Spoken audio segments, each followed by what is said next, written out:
This is booting up. We'll get the iPad fired up.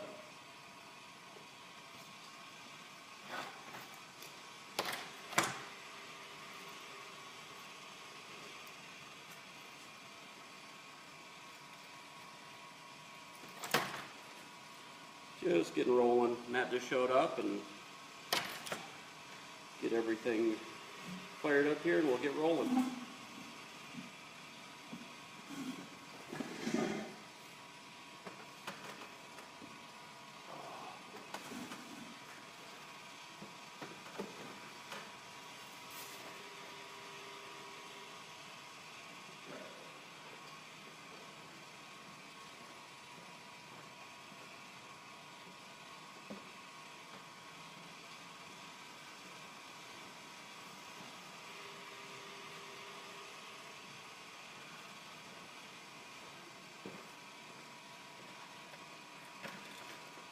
You ever need your plastics in here? I forgot to bring them. Oh, you did? Okay. That's why I texted you. I like some of your, the ones you have too. I need a bigger variety. We'll slide over a little bit. Yeah. Get us in the frame. Oh, yeah. I just know the light's so bright I can't see anything. Yeah, that's pretty good. Okay, so we got Matt again this week. Matt Seifert from Musky Mercenary Guide Service. Duff couldn't make it right now. He might show up right at the end. Oh, he's not coming for a while? Kids. All right, I'll move over a little bit. So, hopefully he'll be right around the end. He said maybe around 9 if we go that long.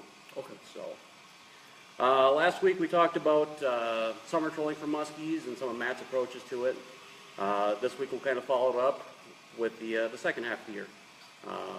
Starting with fall muskies, probably not to really start to get to that October time frame. Yeah. You know, September you've got turnover and all the turmoil going on. October things usually start kind of becoming a little more patternable. Yeah, yeah. So, Yeah, agreed. You don't get your true fall troll until mid-October, after turnover. Yeah. Can you turn that wheel thing on? that's actually done. We can turn that off. You can hear the grinding in the background. That's one of our epoxy grinding wheels. Much There we better. go. Yeah, that was low. I deal with it every day, so I don't even hear it. So, but yeah, early fall. You know, the season as the fall season goes on. You know, water keeps cooling down. Yeah. Things change, patterns change. You know, and literally, I mean, you can tell just as that water starts dropping. It's like at this degree, okay, I need to be here. Yep. A couple more degrees colder, I need to be over here doing this. Yeah, I agree. For sure. I mean, as soon as fall, that turnover, everything's stabilizing into that colder weather. You'll see the whitefish start to move in. I'm on Vermilion most of the time, so I see the whitefish first. They spawn around 47 degrees. Whitefish or Cisco's aren't until about 41, 42. But that 47, we start seeing those schools pack up. Well, we see them pack up as soon as the turnovers flips. I think some of those shallower mud basins, you know, the whitefish are like, hey, I can get in there now. It's not so warm. We get in there, eat some the bugs off the bottom. They've been in the deeper holes, mud holes all summer. So, yeah, that's one thing. You know, I primarily fish Canada late in the year, and that's one thing.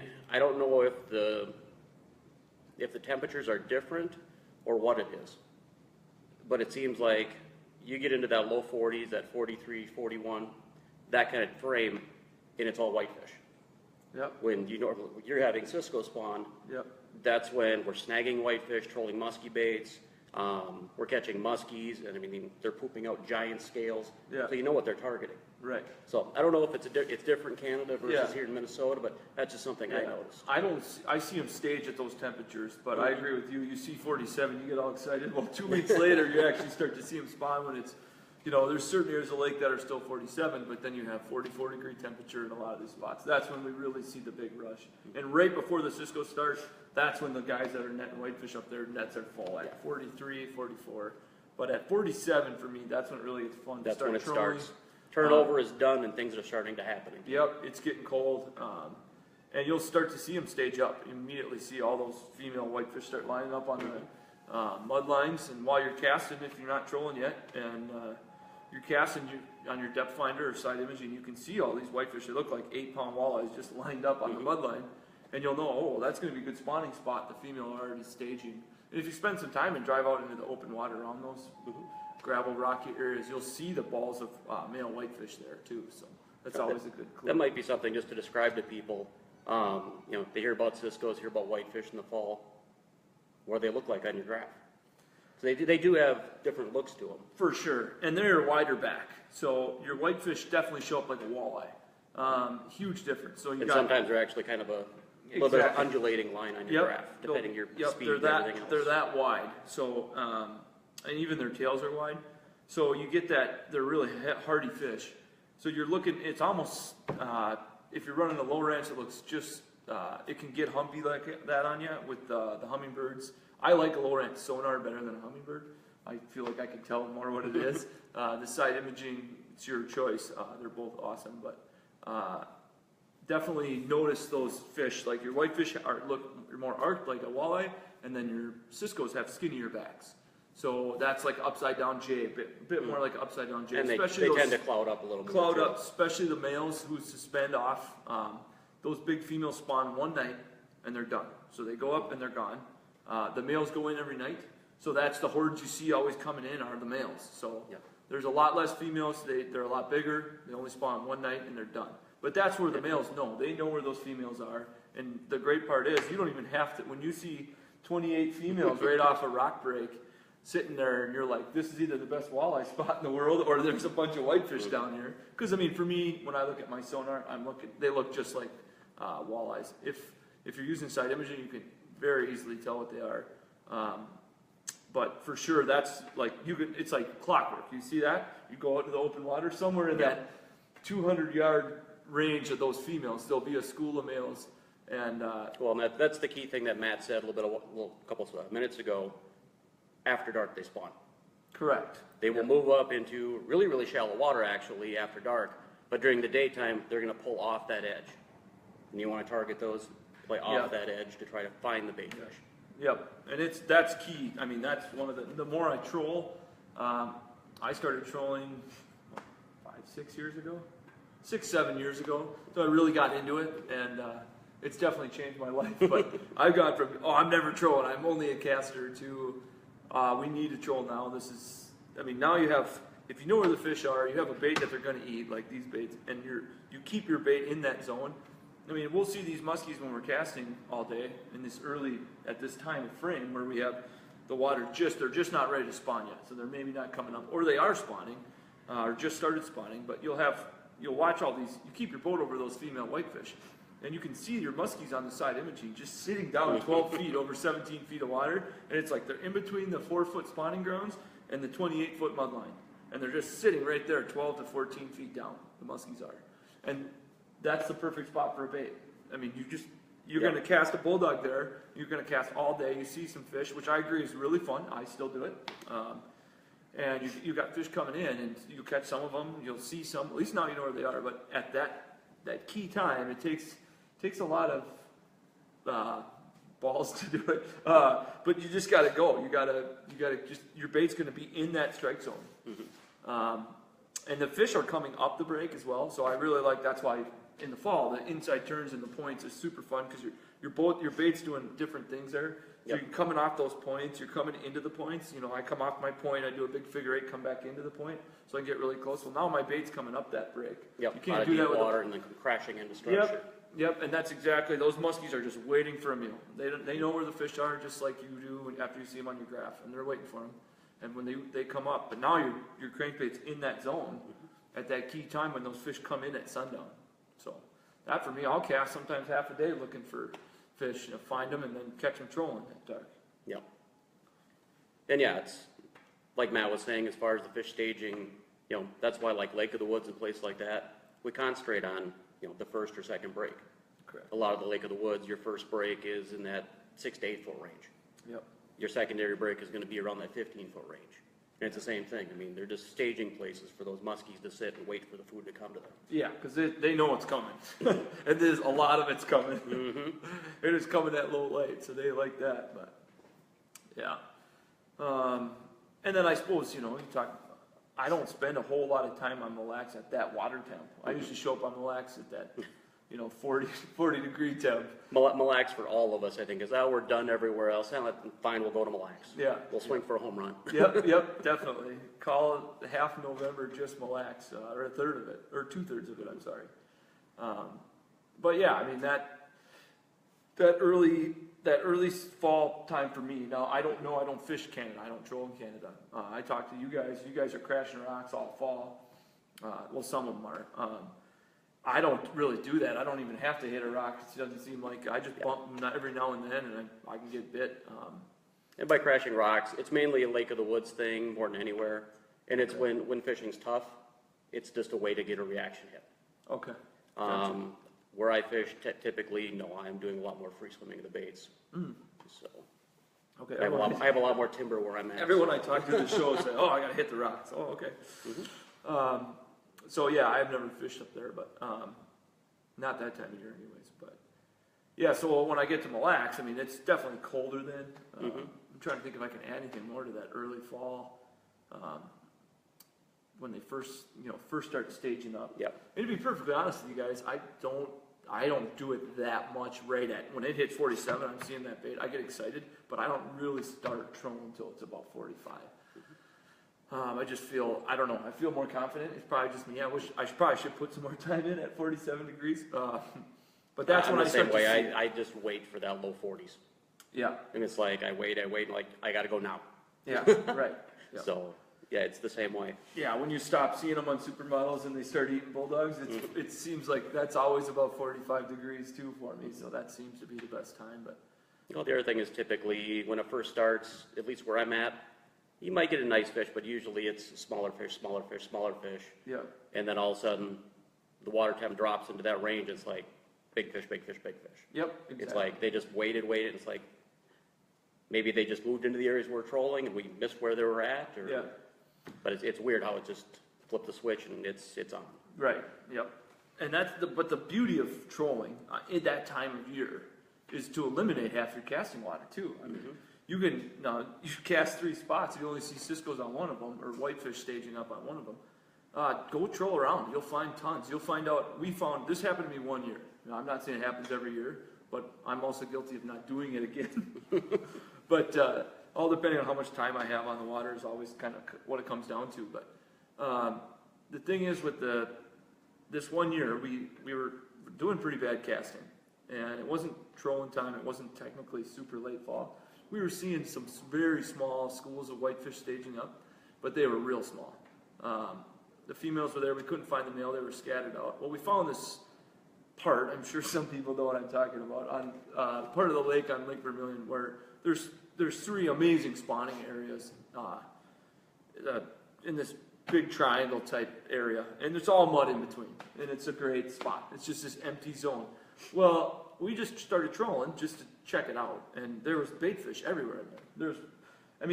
They weren't super balled up, but they were spread out, and the females were suspended 5 feet off the bottom and 22 feet, and we're like, this is interesting. And we caught one on a Bondi bait, we caught 2 trolling, and no one else was catching fish on the lake. So just by putting the trolling rods in, driving around, on a tough, right at post turnover, that can be a tough time to fish, that's for sure. There can be fish in 4 feet of water in the weeds, there can be fish in open water, there can be fish on the rocks, but there seems like the pattern's so hard, and I'm guilty of it as much as anybody else, but I think, I just explain that to myself better than anybody, I think. I need to troll more at that time of the year, but we did it one time and we caught some, for 2 days we got on them, and I had to go home, but it was good for 2 days, and I never tried it again, I guess.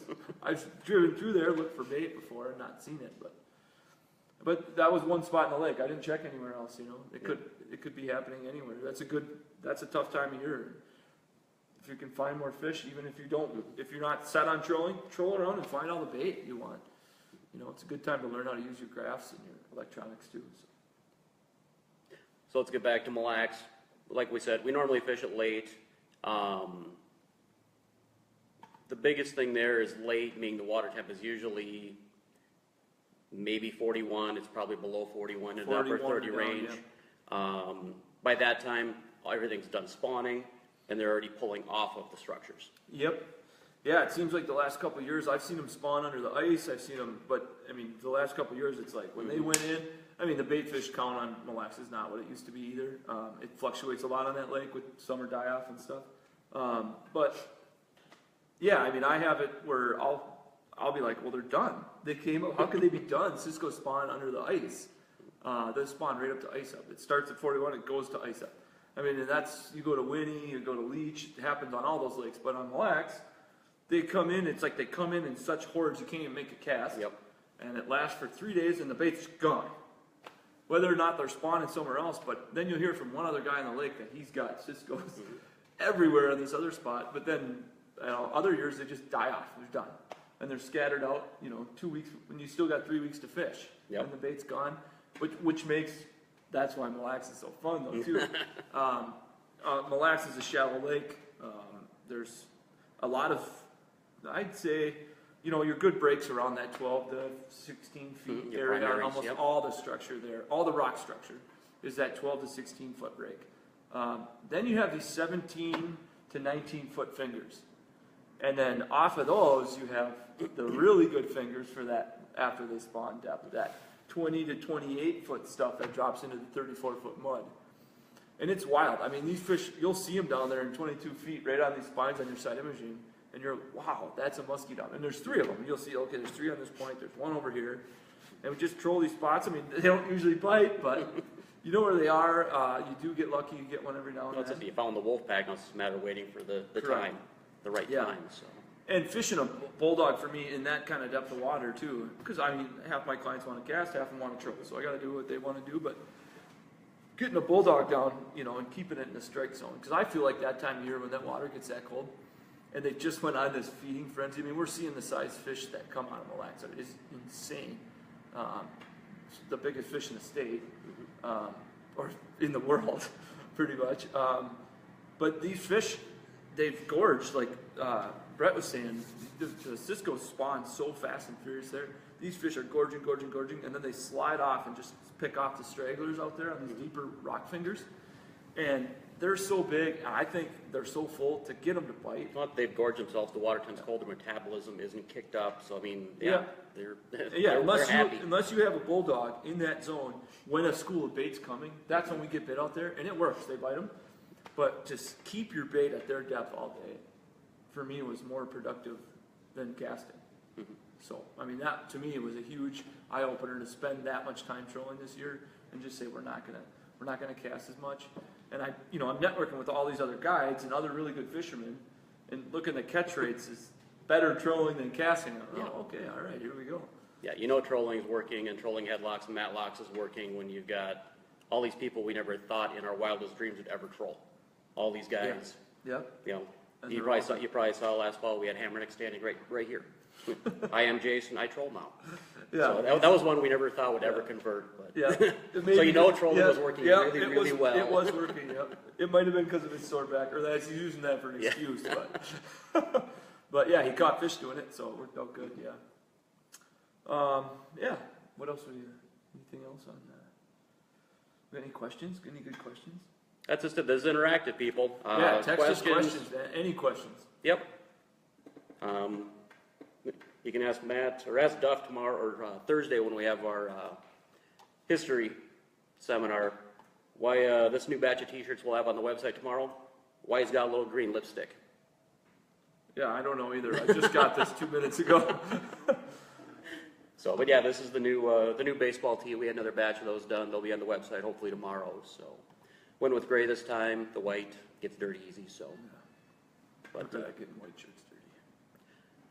But yeah, talked a little about the different things on baits, or what Matt does. The other thing I do a lot in Canada is look at current, whether it's just simply neck down areas or following channel edges. You look at all these places in Canada.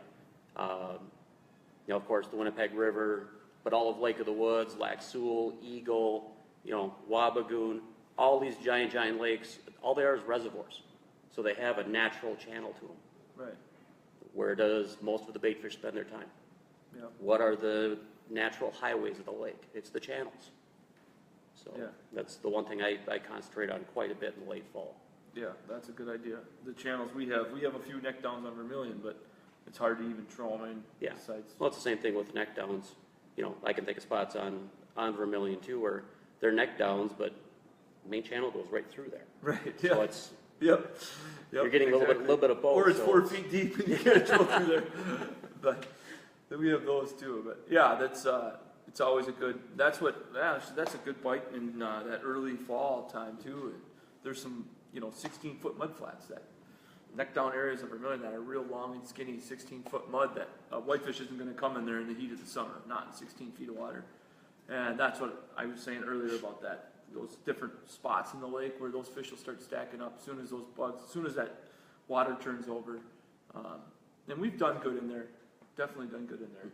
So just it's hit or miss. Like I said, that's a tough time of year.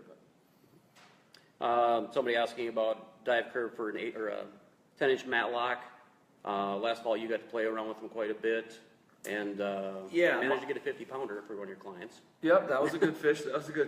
But you're running 100-pound Cortland master braid, which is heavier than most people run.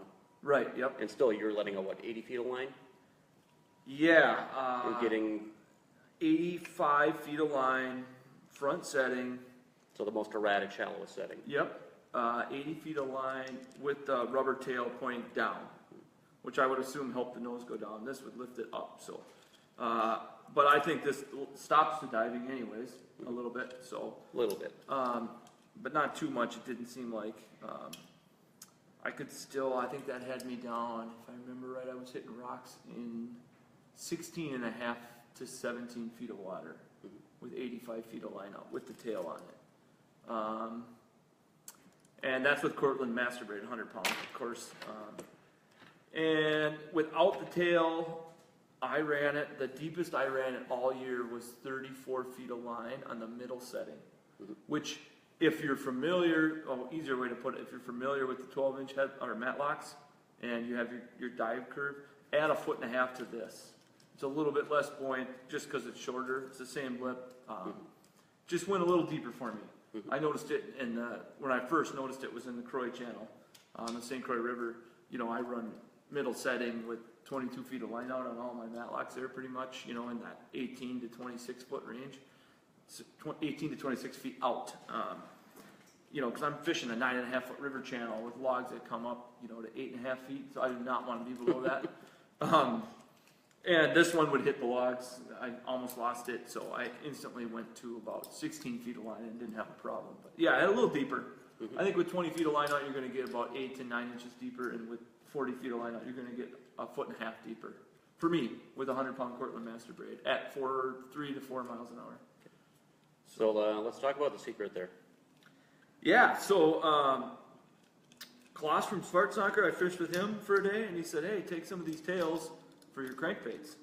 And you have a whole bunch of different kinds. Well, these are the Svartsaker tails. They got numerous Yep. different sizes. Right. I mean, yeah, this is the smaller size, this is the bigger size. Yep. Those are the two I had. yeah, and there's a couple smaller sizes in that. Oh, is there? Yep. Yeah. So, But I mean, it looked so amazing to me when I casted it. I actually am going to get the smaller tails and just cast them this summer because the 10-inch was so good casted. I hardly wanted to throw a bulldog, and it ran the same depth. Yep. On a bomb cast, I could bring it in on the middle setting, slow roll with a nice twitch every now and then. I was coming in around 11 to 12 feet down. Yeah. And on a troll, it really doesn't affect a lot of the wander. You still get the wander out of the bait. Yeah, for sure. I still had wander on these baits. I thought it was going to kill them completely. Yeah. These big tails almost did, which is another trick too. I like the headlock when the water gets really, really cold.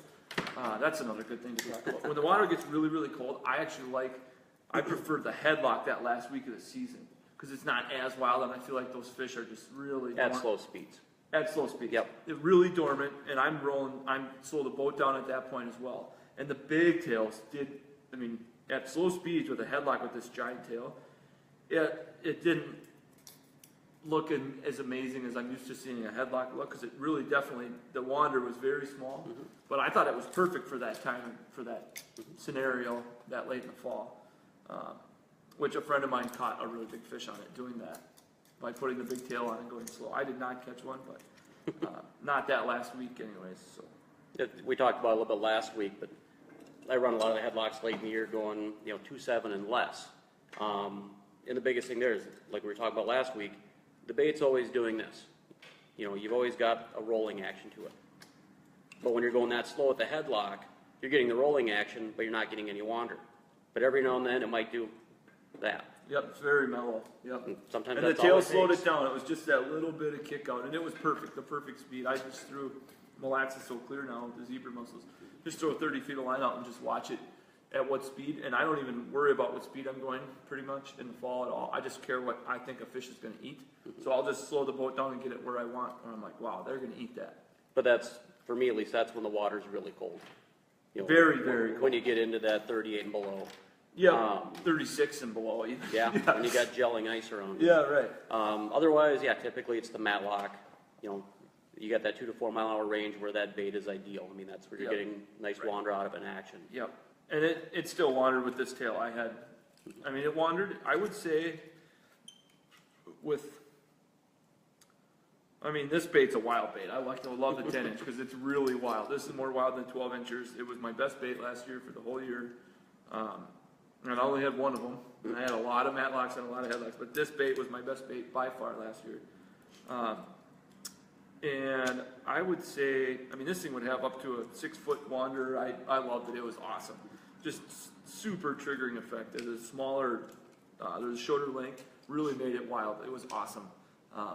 But with this on there, I got the perfect wander I wanted. I was a little worried it wasn't enough at first, but I still am getting like a 3 to 4 foot wander on this bait.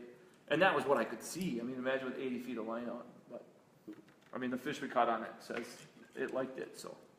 And we actually caught that fish, which was big, and that was a 56 by just shy of 28. And that one, we literally released that fish, quick threw the board back out and went 200 yards and lost another 51 to 53 incher that jumped really high and got off.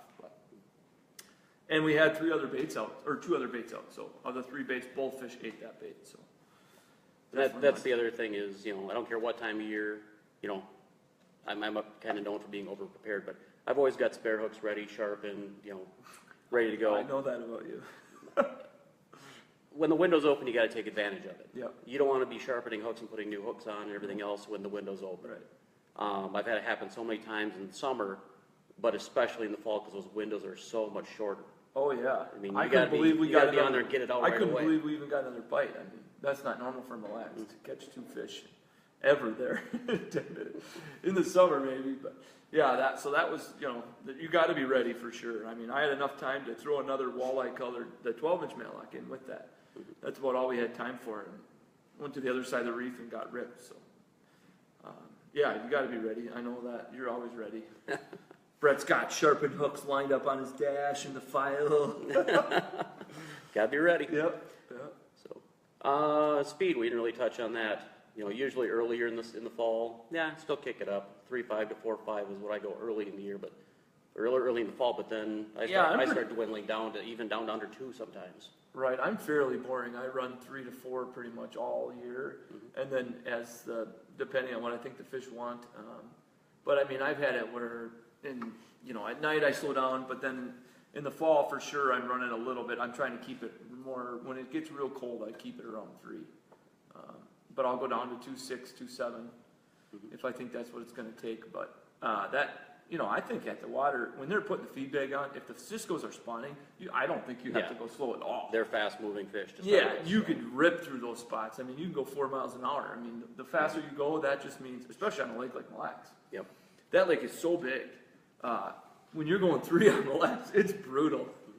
You feel like you can pull your hair out. You're going so slow, but yeah, you can kick it up to 4, especially when the Ciscos are spawning. Those fish are active. They have to eat. It's winter time's coming in. They're moving. I don't feel like I was afraid to go over 3.5 because I'm like, man, the water's cooling fast. And then we watched a guy next to us. He had a matlock on, one like this color, the lemon head, and he was one of Jason's clients. He was out fishing by himself the next day, and he said they were there, and he was marking fish. We were talking back and forth. We were fishing in a hole, and he said, yeah, I'm seeing them out here on the side imaging too. And he's like, I kicked it down to 4.5, and he caught one, and I did. Should have went faster. When everybody on the lake's doing the same thing, change it up. Yep, he just sped up, and 4.5. I'm thinking, man, I've never gone that fast in the fall, but it worked. He caught him. So, yeah. Any other questions? No, come on, people. We need some questions. Keep Matt going. Yes, we've got a 7.5-inch headlock we've been working on for a couple years. Hopefully this summer we'll have it out. Yeah. Same question. Everybody is asking, so.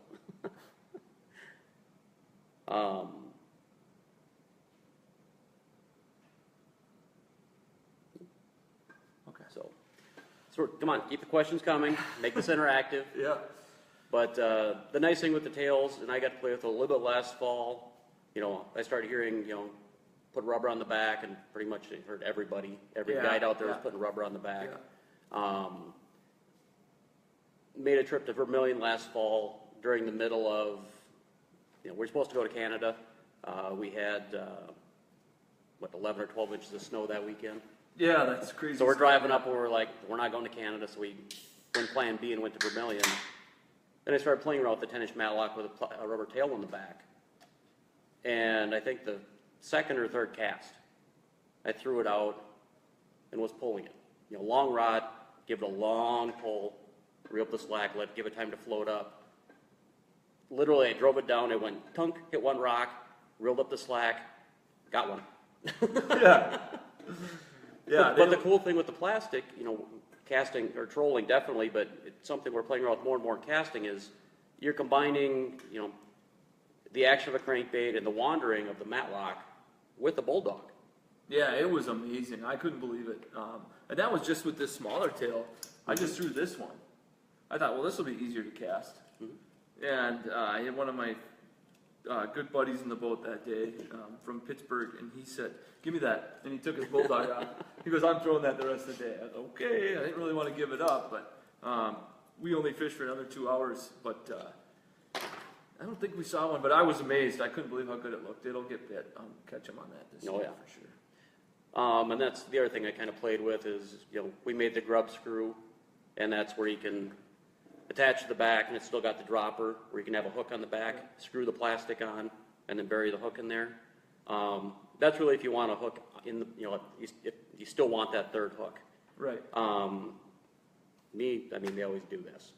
I'm not looking at a fish nipping.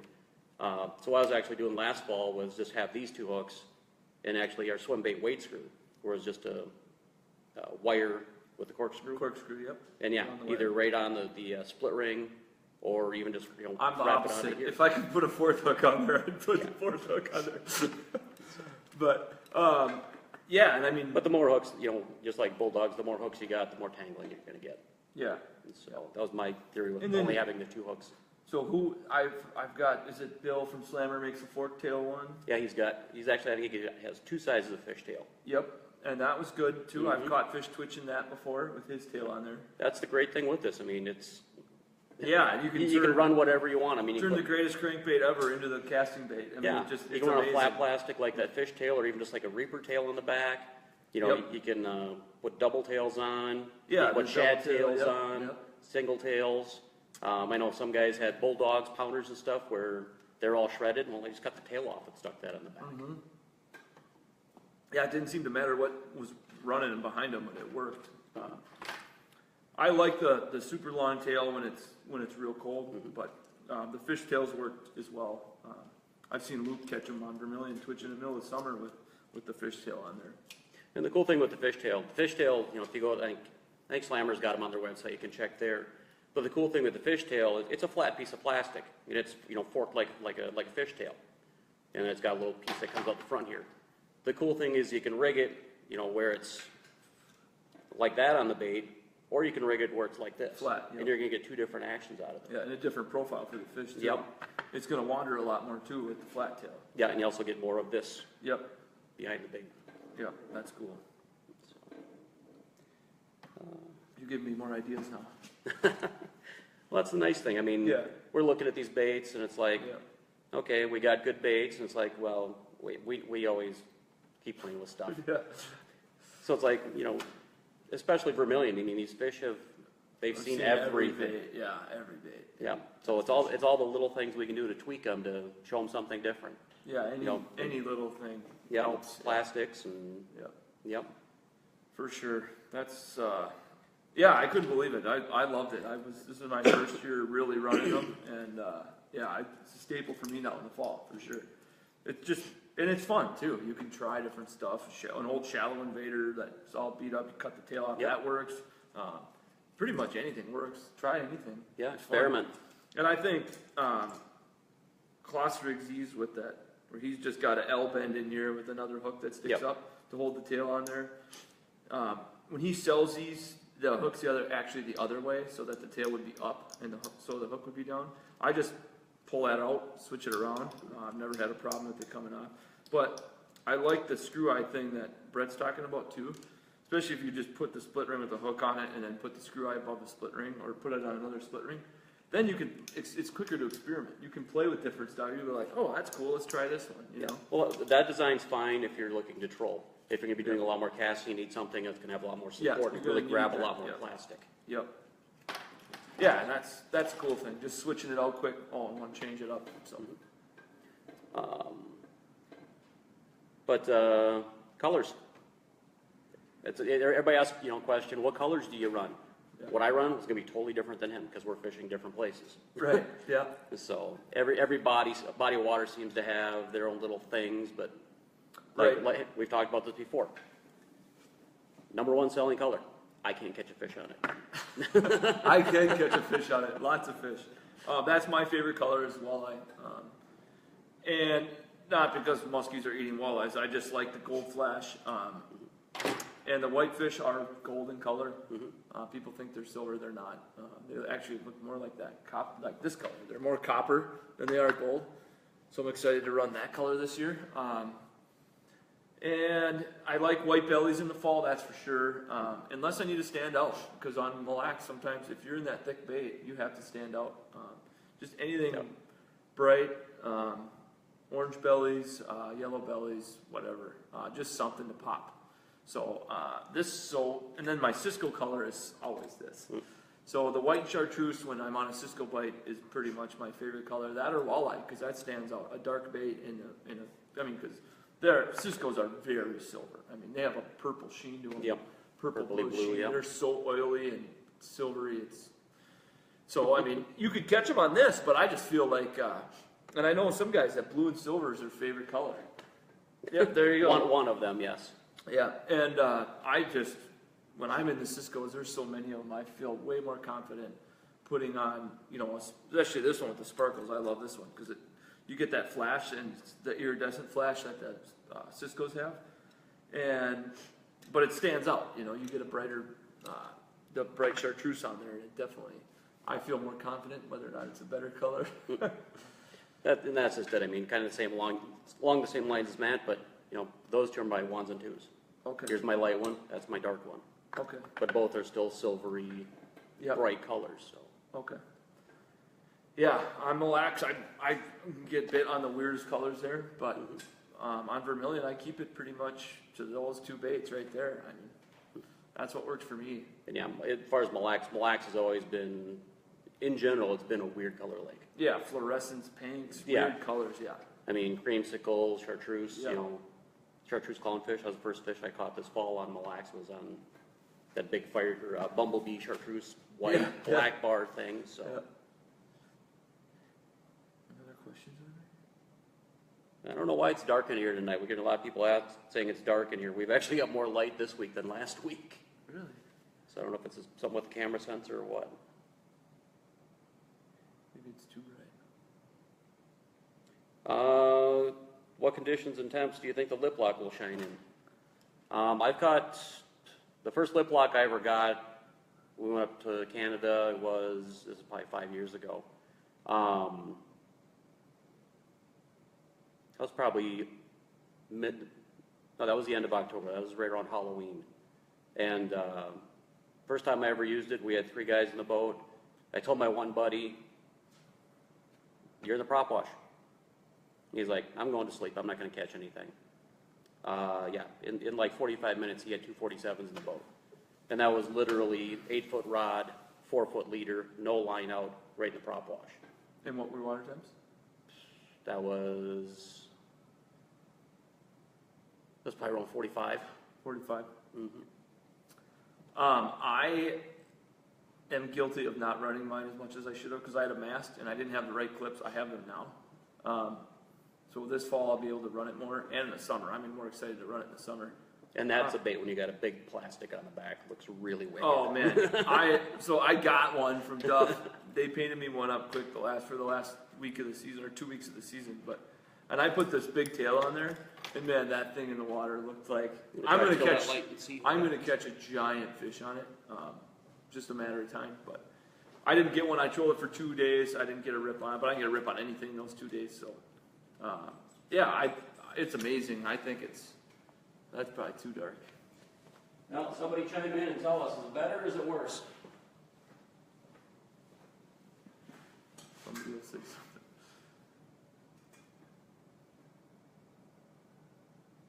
That looks worse here. Yeah, darker yet. Huh. Point the light up or something. Yeah, same as last week, but Worse.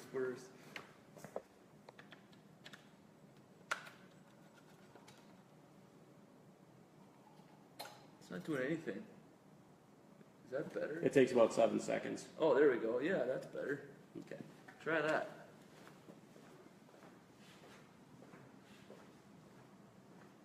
And that's something we're going to have to play around with because this will probably be the last week where you see this as a backdrop. The building we're in, it's being renovated, and this building is about three blocks long. And we've got kind of a retro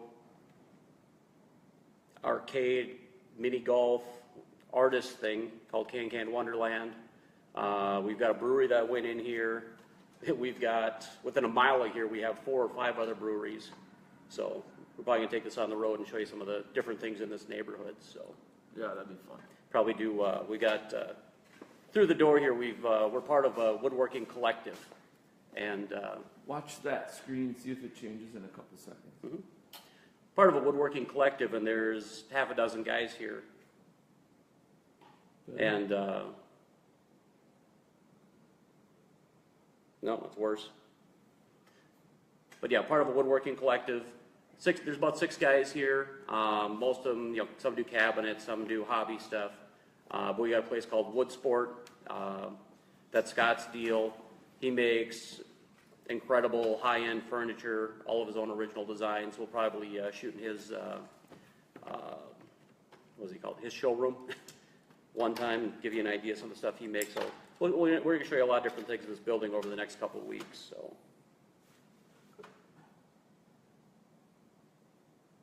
is that good, or was the... Oh, I said it looked great for a second. Yeah, point the light up a little more, and I think we're going to be good. I pointed it down, that's probably worse. Yep. Little more down, I think. No, not up so high, a little bit more down. Kind of like straight across, not right at us. Okay. Down just a little more.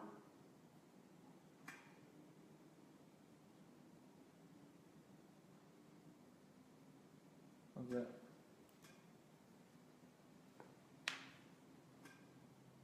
There. Okay. Thanks. All right. So yeah, we'll change it up and show you some different things around the neighborhood here. So, where were we at? Well, we were trying Lip lock we talked about. Yeah, the lip lock, yep. So, but yeah, this thing with a big tail on it. I mean, this bait is all over the place. When you got that tail back there whipping around, It's amazing. It's so awesome looking. and to be able to go slow with it and still have it do all that, it's going to be deadly Yeah. with that big rubber on the back. So, Yeah. And I was surprised. I ran it on the lax for 2 days, and I was able to hit rocks, and I never snagged up once. I couldn't believe it. I'm looking at the board. I'm like, that thing's hitting the rock. So I had to take it off the board because I hadn't had that much. I mean, I've run them on a mast, fishing open water in the summer, but I'd never really ground them into the rocks in the fall and put a bunch of line out on them. So I had to put it on a rod for a while to figure out the dive curve. I just gassed threw it out there, and I'm like, I better bring it in here. And I get it, and then the lip, I could tell the lip had hit the rocks. And I started hitting some more rocks. I thought, I'll just leave it like that. And I ground rocks for half a day. I never snagged up once. So that was nice. I definitely liked that. So we're gonna give you, give Matt another idea here. Give everybody here a little idea. What did I do? Oh, there we go. Someone's asking, where can they get the rubber tails? Go to your local bait shop. Yep, Thorn Brothers has them. I don't know who else has them. Yeah, These ones Thorns has. Slammer has the fork tail ones. But yeah, most shops, Musky shop, you know. Yep, Raleigh and Helens will have them. Yeah. Yeah. It really all depends on what you're looking for. Yeah, there's different tails everywhere, and you can really just use any tail, any grub tail. Just experiment with it. You know, if you have a huge grub body with a big tail, just cut half the grub off. You know, so you get that little bit of fat on there like that. I don't know if you guys can see that, but just that 1.5 inches, even an inch, just something meat to screw into is fine. Like I said, old bulldogs you got that are torn up, that works good. Just cut with same thing with a little meat on the back. What's that say on that your phone there?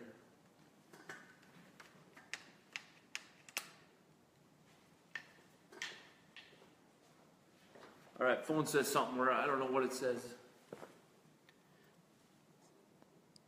We're good? All right. Any other? I'm sorry, I'm not super tech here. He can't read either. But yeah, as far as the lip lock, here's one thing we started playing around with, and we got a lot of different things, you know. We've had people ask for rattles. This bait really isn't about rattles. I mean, there's been tons of big fish caught on it without rattles. We're not going to change that, but there's some things you can do. I mean, we got some blades we're working on. But go to our website, just buy another lip pin, where it comes with a split ring, and then buy a 1 ounce mini cannonball sinker. And at least on the lip lock, not so much the other baits, but on the lip lock, it makes the dive just a little deeper, not much. But the biggest thing is this thing's whipping through the water. Yep, getting all that little rattle on. Yep. So adds a little noise, and it's an erratic noise. It's not like most rattles where it's think, think, think, think, think, think. You know, it's clunk, clink, clunk, clunk, clunk. Yep. You know, it's depending on how the body is swinging through the water. And the blades on the bottom, I mean, that's a little bit, is that a little more consistent clink? That is even more random. Oh, it is? Okay. I haven't run a blade on there. So yeah, rubber tails, covered that. But that's, you know, with a lot of these baits, just, if you have an idea, try it. Because you're going to be showing the fish something different that they haven't seen. Yeah, I agree. And the casting thing, to me, I was blown away when I saw it in the water. I was, whoa, how come I haven't been casting these before? So, I mean, I've caught fish twitching them before, but not with that tail on there. I couldn't believe how good it looked, so I'm excited to do that sometime. Let's see here. What's in the cup? Same thing as last week. Same thing as last week, Mike.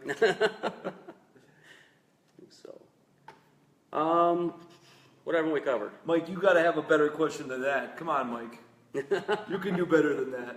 Mike's caught giant fish on matlocks and headlocks. Yes, he has. So's his daughter. Yes, she has. Yep. 8-year-old with what, a 54?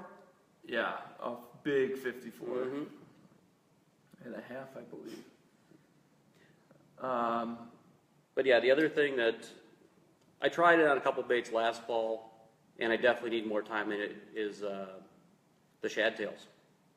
You know, whether you're talking Lunker City, you know, they got the salt shakers, they got the 8-inch salt shaker, even some of these new European baits that are coming over, you know, just cutting in half basically and just screwing that shad tail. So how long of a shad body are you running before you get to the shad tail?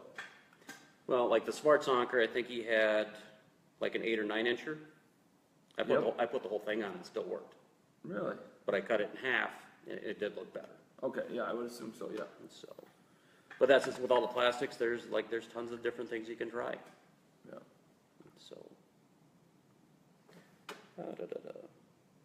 Can't wait to use the lip lock, yeah? Do you throw closer to rock structures early in the morning and or later at night versus during the day? Yes. when the light is low, again, we kind of where we started, people might have tuned in right away, but basically your whitefish and your baitfish in the fall that spawn, they do that after dark. So you want to be tied to your structures in the lower light periods or after dark. Yeah. During the daytime, pull off a structure. Yeah, I like fishing all the deeper rock fingers, checking the open water in the middle of the day. But like I said earlier, when those whitefish and Ciscos are spawning, and the females are staged up on that mud line during the daytime, and the males are just suspended out there. So there's more bait out during the middle of the day than there is in. But that strike zone that we all want to, that we're casting in most of the day, that strike zone is so important to be there at sundown and sun up. Whether, sun up, all those bait fish are leaving the shallows, and at sundown they're all coming in. The females are coming up off the bottom, the suspended males are coming in, and I think most guys listening know that's the magic. That's when the magic happens. If your bait's in the right spot, it doesn't matter what color it is, it's getting eaten. So, yeah, for sure, that's a good question. Was that right? And again, that's targeting the big fish, the big females. So many times, I've gone up into, even a foot of water during the peak of that spawn, you're going to have male muskies up there. Yep. They're going to be up there shallow, but as far as the big females, no, they transition with the major movement of the bait fish. Yep. And I've seen that. That blows your mind. It starts, every musky fisherman's mind gets messed with every time he's on the water. But you go up in the middle, it's a hot, warm, sunny day, and I haven't seen a fish or haven't caught one trolling, and you go up into the rocks in 3-4 feet of water, and you're starting to see all these resident rockfish and skinny 47-inch males, and you're going, what are these skinny fish doing up top here? Yeah. I think you just hit it on the head there. Those are probably all the males. And a lot of 44 or 45-inch type fish. They might not even be males, they're just smaller fish. Yeah, but they always seem to be skinny, resident rockfish. They're dark backs. They're not your big open water fish. Not your big blondes. So, yeah, for sure. But guys looking for recommendation on cheap rods.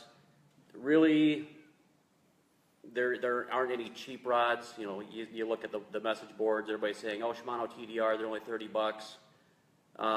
When you start using these baits, especially with planer boards, that whole rod is bent right from the handle. You put the rod in the rod holder, and the rod starts bending right out of the rod holder. And go ahead. Yeah, they'll work. But the biggest thing is when you're trolling these big baits, we're using no stretch line. Something's got to give. And to me, that's what the rod is. The rod is the shock absorber.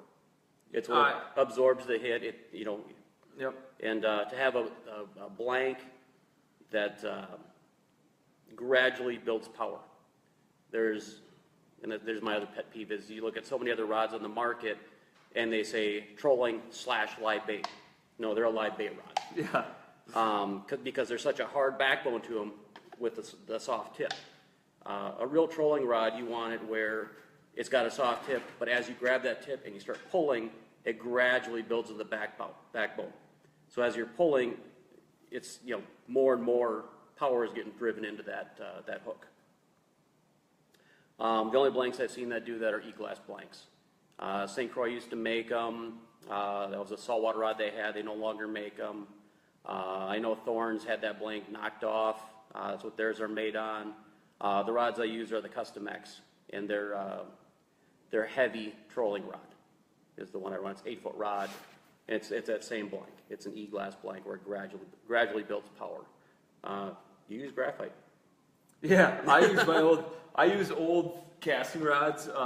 I like them. I hate trolling rods that are really soft, and these baits have such an amazing wander and action to them that they look twice as good on a casting rod. So I love them, but now that I've used some of Brett's trolling rods, because the trolling rods I had, I'm like, I'm not using these are junk, but I paid $30 for them.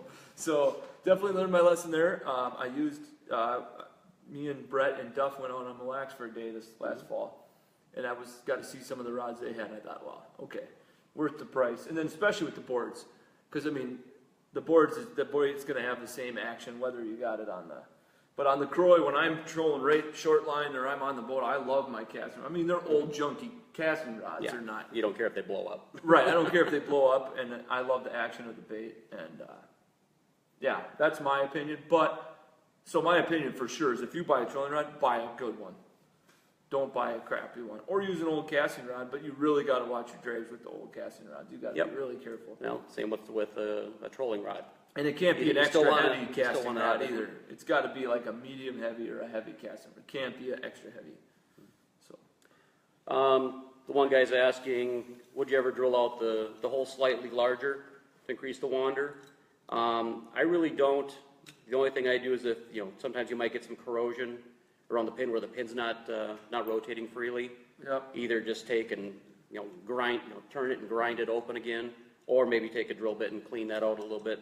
The biggest thing is as you're using it over time, this pin moving around is going to do that anyway. Yeah. So I don't wanna usually shorten the pours it life out of a the little bait. bit, so, yeah. And I don't even, I ran this one all year. It doesn't move that much, but I shouldn't say all year. But. The more things you hit, the more they will. Right. Roger, you're asking good questions. I know you know the answer to all these things for the help. If water temps are above 45, do you find the Cisco's pre-staging, and if so, at what depth? Yeah, for sure. Do you find them grouped even in 20 to 30 feet? Yeah, absolutely. The males, Especially after my during high tip- sun. yeah, I think I touched on this too right when we started, but that when you see those female whitefish on your depth finder in that mud line right at the edge of the rocks, that's my clue to swing out wide into the open water behind me if I'm casting or trolling. I'll be like, oh, hey, so let's check this out back here. Just do a nice swing, at 4 or 5 miles an hour with your side imaging. Hey, there they are, and they can be anywhere from, I've seen them 12 feet down all the way down, a huge school of males 5 feet off the bottom in 40 feet of water.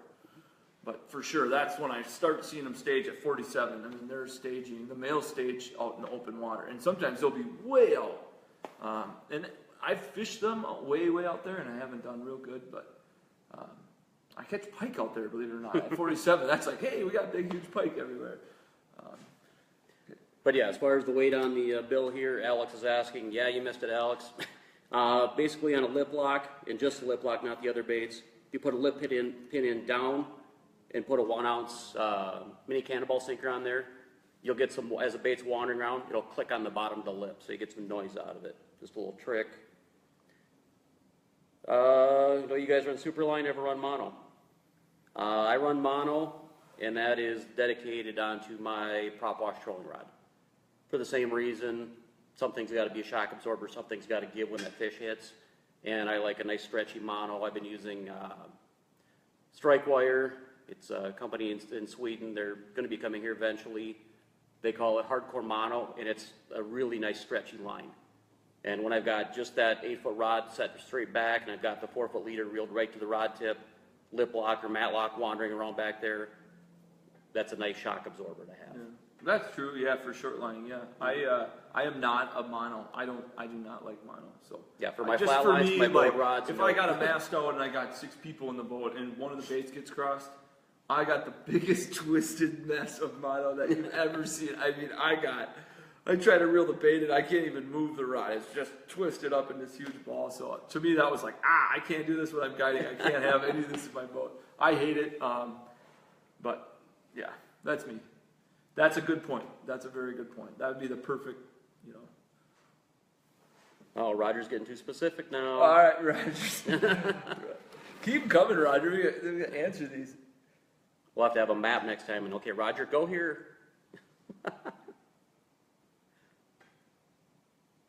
Okay, Roger has any tips for trolling structure similar to Indian Point, especially far from any of the rocks? If you don't know Mille, Indian Point is a giant point that goes out into the lake. Super long point. And I really haven't even trolled it that much, to be perfectly honest with you. But if I was going to go there tomorrow and it was November 20th, I'd start along the break line, and I'd assess the situation and set my lines shallow, start in 14 to 20 feet of water, check out what I see on my side imaging. That's how I troll. I use my side imaging primarily. Look for bait, look for muskies, see what I see, avoid casters, in and out of the casters, and spend some time out on the point there. You got the deeper humps out there, and the 20 to, there's 19-foot peaks up there, but that 20 to 28-foot jumble off the tip way out there a mile out. That stuff's awesome. But check that out, look for bait, and then kind of move out to that mud, whatever mud you want to call it. Some of it's kind of sandy there, but just get out, look for the bait. That's when you can really get a good look at where the bait's staging as well. Your side imaging can pick them up way better out there, away from the rocks. But yeah, there's that hump just north of there too. Swing up around that, but I think that's what you were asking.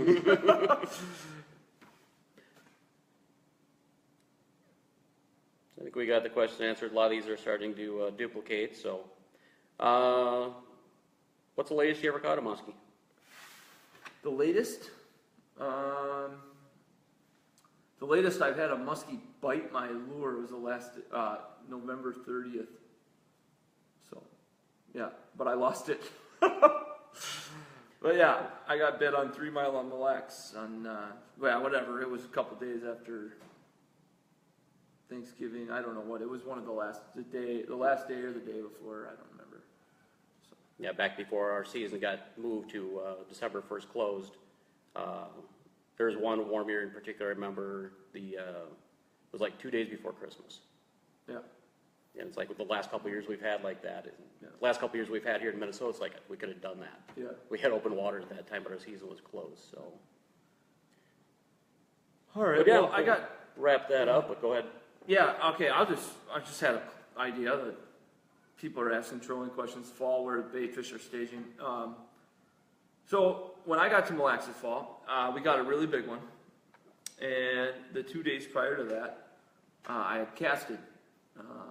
Well, I guess 4 days prior to that, I had casted. I trolled for 2 days after that with no casting at all. But what I found was there was no Ciscos anywhere. I had just gotten to Mille, my first 4 days guiding.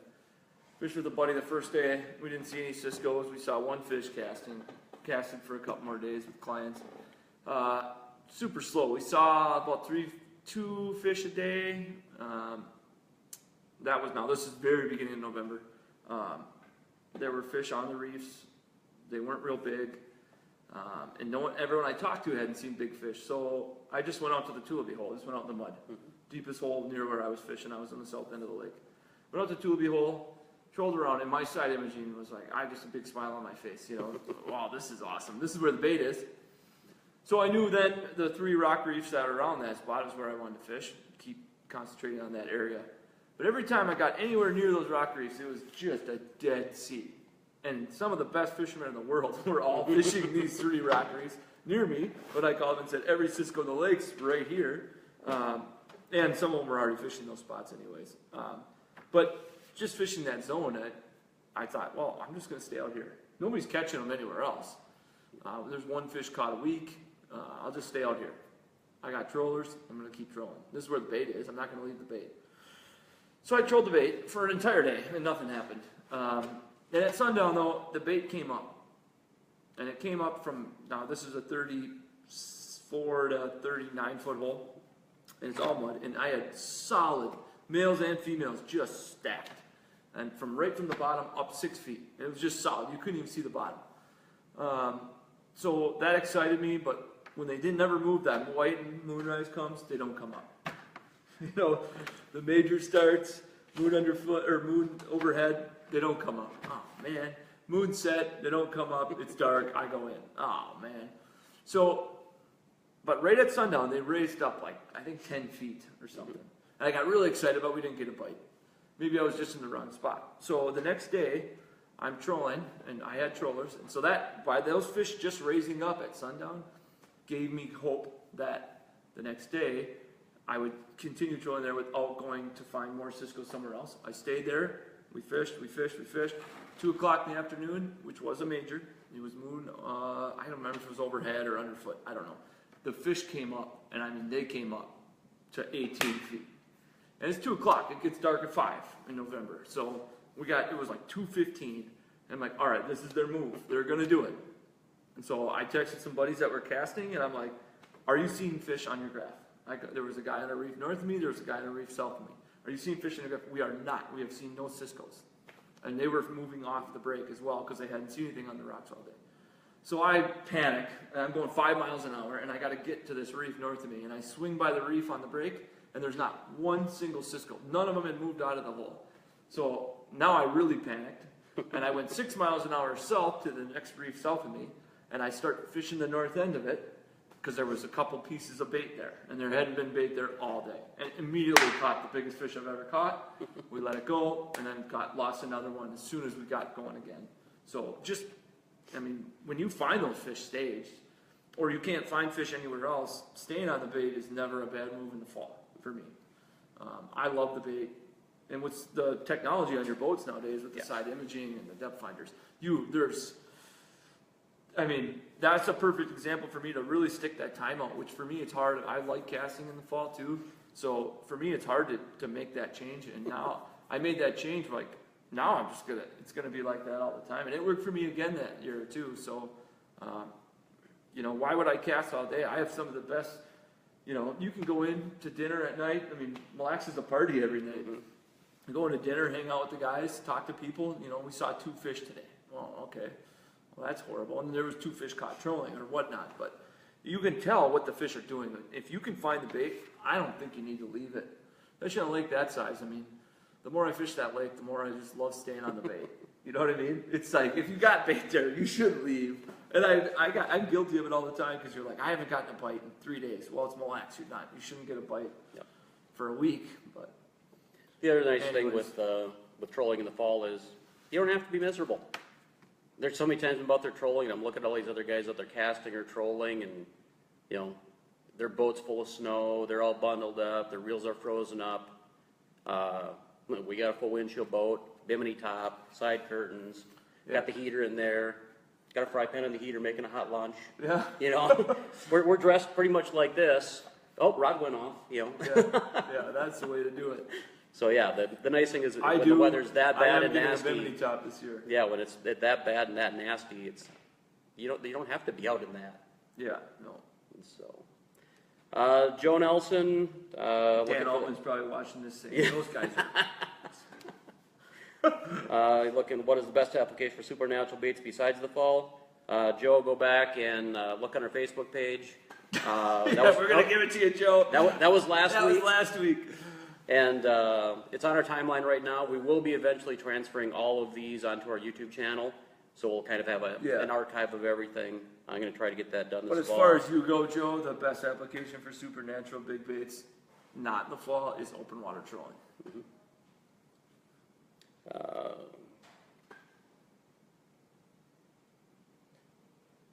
Roger's happy with your answer. All right, Roger. I'm glad it is. Yeah. So, but yeah, we're kind of rehashing stuff here, so we'll kind of wrap it up and keep it short. The new T-shirt, we'll have that on the website in the morning, hopefully. The one other change is you're going to notice we're going to be changing up some of our standard colors. We'll be getting some of the stuff out to the retailers here in the next couple of weeks as we build up some inventory. But the Fire Tiger, Chartreuse Shiner, and Golden Sucker colors, as far as a standard color, those are going to be going away. We are going to roll in the Moosehorn Measles as kind of a replacement for the Chartreuse Shiner. The Gizzard Shad and the Orange Carp are going to be the 3 new colors that we're going to roll in there. So not really a whole lot different. Kind of taking the place of the colors we already have, but just kind of a little bit nicer looking, a little cleaner, update colors a little bit. So look for those at your favorite retailer hopefully in the next 2 weeks here as we get some inventory built up. Next week we will kind of be talking about the history of supernatural big baits. Matt's a big part of that. I wish Duff was here where we could actually tease you with that next week, because pretty good story going along with how the Matlock was named. So, got a good one, or? Just a question about, is there a color you wish Supernatural had? All the colors are awesome, but every musky guy has a dream paint job that isn't out there. I technically don't. I'm so uninventive when it comes to that. Those guys give me baits, and I'm like, thanks. I don't even care what color they are. I've caught a fish on every color they give me. We've caught fish on the blanks. So I created one. I think we talked about this last week. I made one bait. I thought, this is going to be the bait. I never caught a fish on. I hate the color now. But I should not be making paint colors. I feel like I've had good ideas before, but they didn't work out. But. Or Brett doesn't want to paint him. He says that's dumb. But Well, you wanted a herpes color matlock, and I looked at him like, we got to update this. So that's kind of how the pretty herpes came along. Took the old herpes, which is just spots that were blotched on, where now it's got the glitter a little bit clearer. Yeah, I have a herpes like this with orange instead of the yellow, and it's awesome. But yeah, I mean, just a little recap. I know I said this last week when we had it too, but you guys out there trolling, I mean, some guys are like, I don't really want to troll. And yeah, maybe you won't catch any fish trolling if you don't put your time in, you're not going to catch them. But one thing that's changed for me, that's made me a better fisherman, and I'm always trying to get better. I'm not that good of a fisherman. I just get to spend more time on the water than most guys, so that helps me catch fish. But one thing that's really helped me a lot is trolling around using, the side imaging, the sonar, the GPS. But being on the troll changes. I mean, you're not just when you go and cast a spot. Yeah, you might learn a new spot, or you caught a fish because you grinded out harder than anybody. But the info you're learning for the years to come, whether you're casting or trolling, the info you learn just that year, if you're just a caster.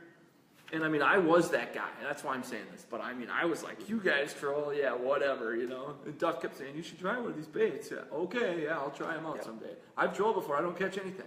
Trolled his baits, I caught fish. If you use his baits, you will catch fish. But the best part about it is, you have the best bait. I mean, this is the cowgirl of trolling. I mean, when Brad and Carrie made the cowgirl, that changed musky fishing forever. And this bait changed musky fishing forever. I'm telling you, you put this bait in the water, if you don't own one, you look behind the boat and you're going, wow, they're going to bite that. Everybody that's caught a muskie knows that you put one of these behind the boat, it's game over. You give it time, you go in the right spot, you're going to catch them. But to me as a fisherman, more important than that is if you don't put the time in trolling, you're hurting yourself. You're going to catch less fish, and you're going to not learn as much about the lake. That's why my favorite thing about trolling is to go out into a lake, look at the bait fish. Oh, look, I mean, I know casters that don't even know what a Cisco looks like on their side imaging. And they're super good fishermen. And they're like, well, what do you mean? What's schooled up Cisco where?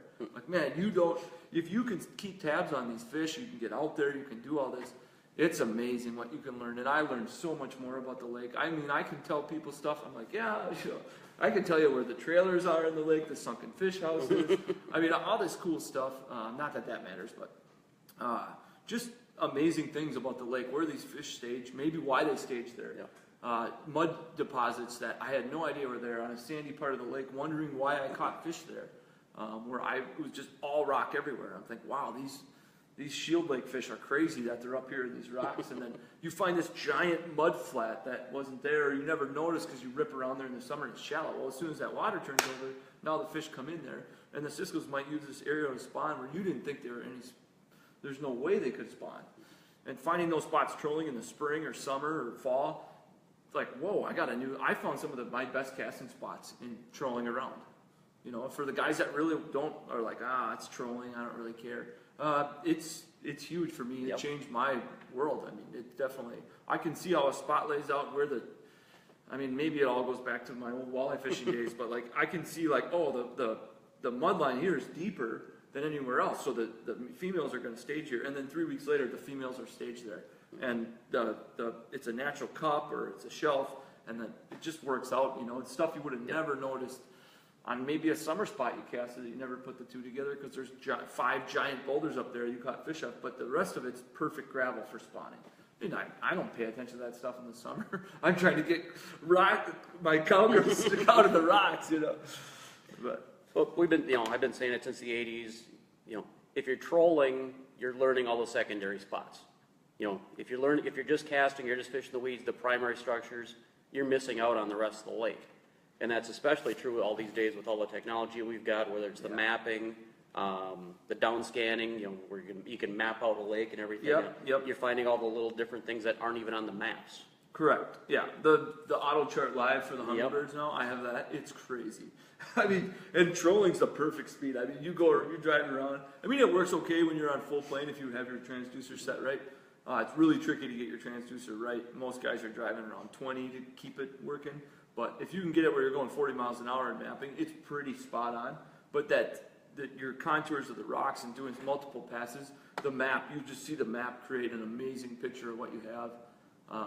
And even, short line trolling shallow just to get your spots. I mean, I know for a fact now that I've put these rubber tails on there, I can go to Vermilion next year and map out a bunch of, spots I fish all the time, but just find a couple new nicks in 6 feet of water with a planer board and 4 feet of line out.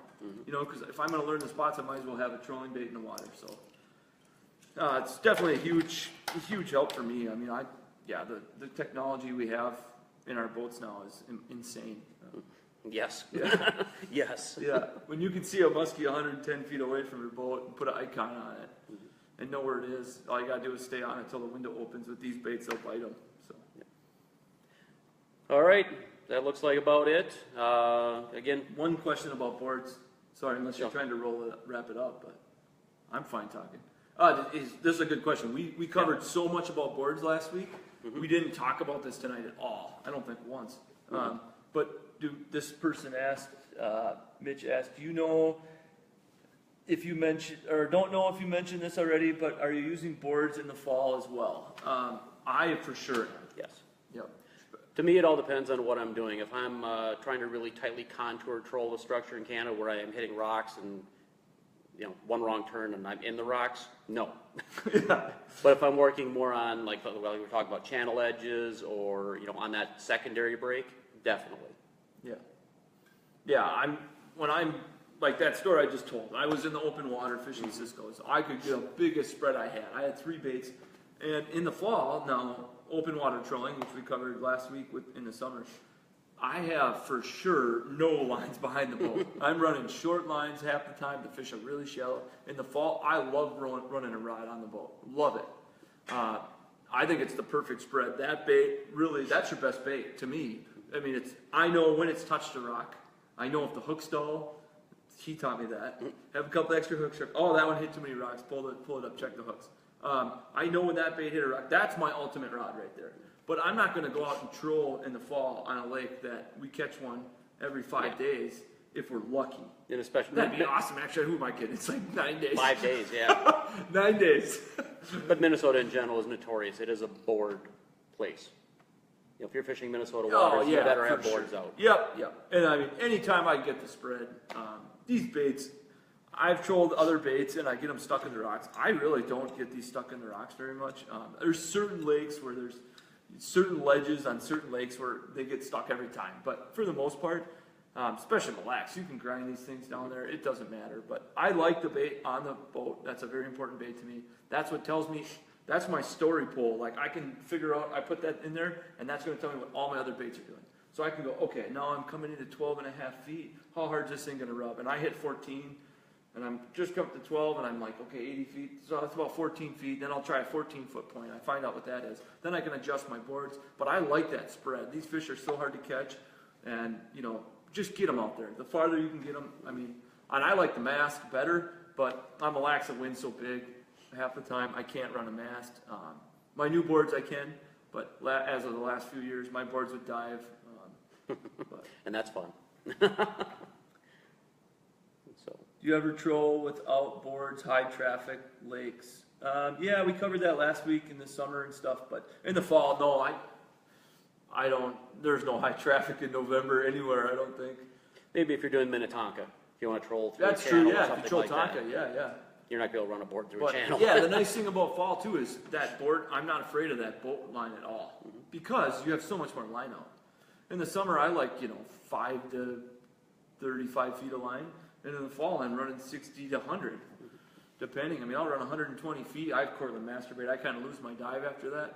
Even at 120 feet, I'm only getting down 16 feet, 17 feet. And that's on a headlock. The matlock, I don't think I can get down that deep with the 100-pound Cortland masturbate.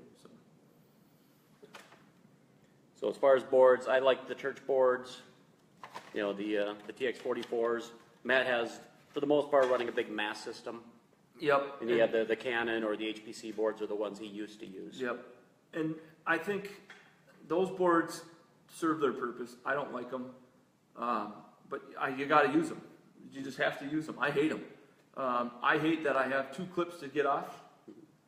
When I have, in the fall, you're catching the biggest fish you've ever caught in your life. That's what you're shooting for. And you get it on, and there's some things that go into it. Your boat's got to be moving to get that board off. You don't want to stop the boat. You can stop the boat real efficient. If that board goes underwater, you can't pull it. The big fish always pull it underwater. I mean, it's scary.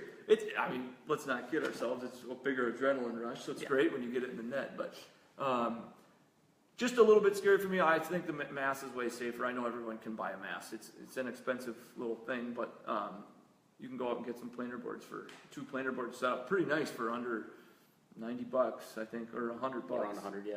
They're around about $100. Just say 100, and you'll be happy when you spend 90. But the mast is, that's $700, $800, $900, $1,200 investment, and then you don't even bought clips yet. That's just the boards and the mast, and then you got to rig it to your boat. And again, it's also kind of where you're fishing. I would love to have Matt come up and fish where I'm fishing in Canada, and watch him try to run a mast. Yeah, I don't think I would trust. I'll put it this way: if I was fishing with Brett in Canada, I would listen to Brett.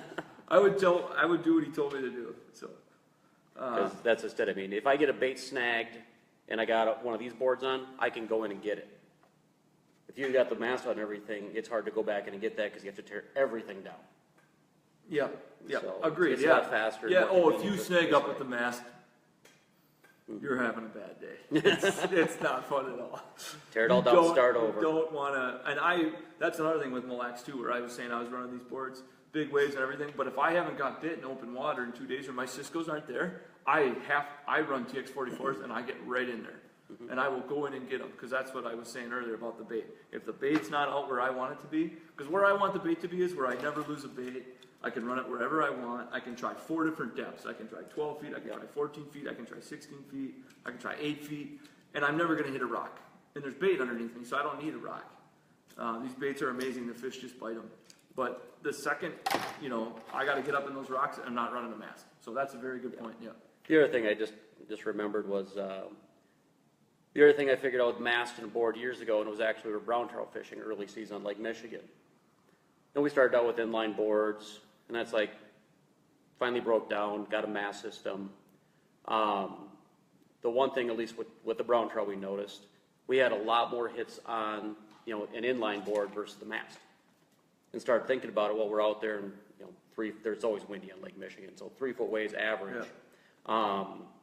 The mast, when you've got the board out there, and you got your tow line, everything's attached to that tow line. Yep. The tow line, you see it doing this. It's a big rubber band. Right. Your baits, that's why I like it. They run very consistently through the water. Yep. These boards are airborne and they're jumping and bouncing through the waves. And your bait. My mast boards jump to the side, so my board snaps tight. Okay, but most of the ones I think, with this board, you could see it. It's jumping. It's jerking it all the time. Yeah, there's a lot more action to the bait. These things jump 3 feet out of the water in 3-footers.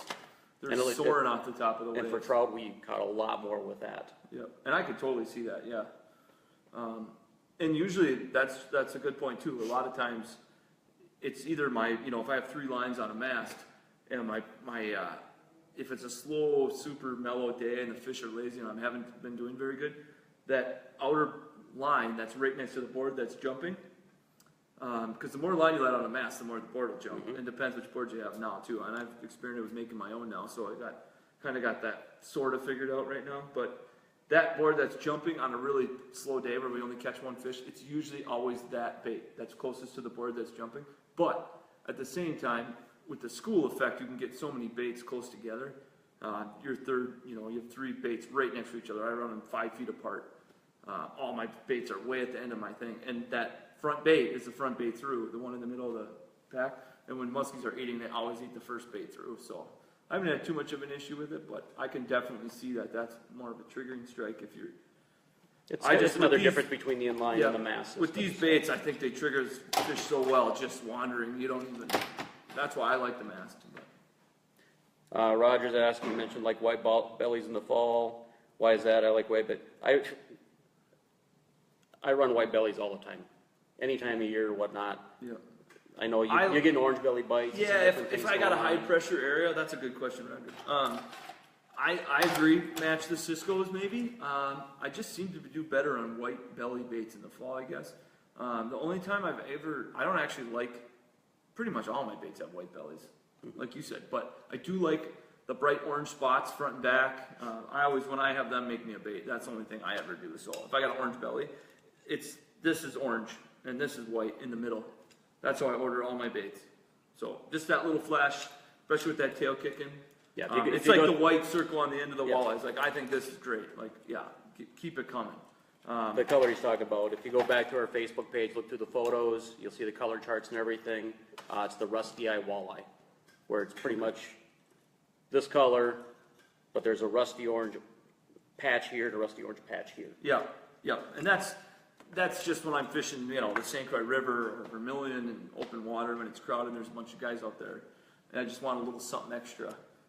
And that's also, we're running baits really high to the surface. We're not running deep. So it's a better, sharper profile or something. I don't know. As far as lip pins and everything else, you can get pretty much everything that we've got as far as accessories and replacement parts on our website at supernaturalbigbaits.com. And with that, I think we're going to wrap it up because I need a beer. Yeah, me too. So again, see you guys Thursday night, 7:30. I'll be duffing myself. If Matt can come, that'd be great, but I'm sure he's got kids or something. But he might be here, might not. Maybe. But we'll be talking about the history of Supernatural Big Baits and a lot of the people that kind of helped us along the way, and show you a lot of the weird stuff too. Duff had a lot of weird stuff. Yeah, there's some oddballs in the beginning, that's for sure. So, all right. Yeah, thanks everybody. It was fun. Thanks for the questions. Those were good questions. Yeah, have a good one. Thanks.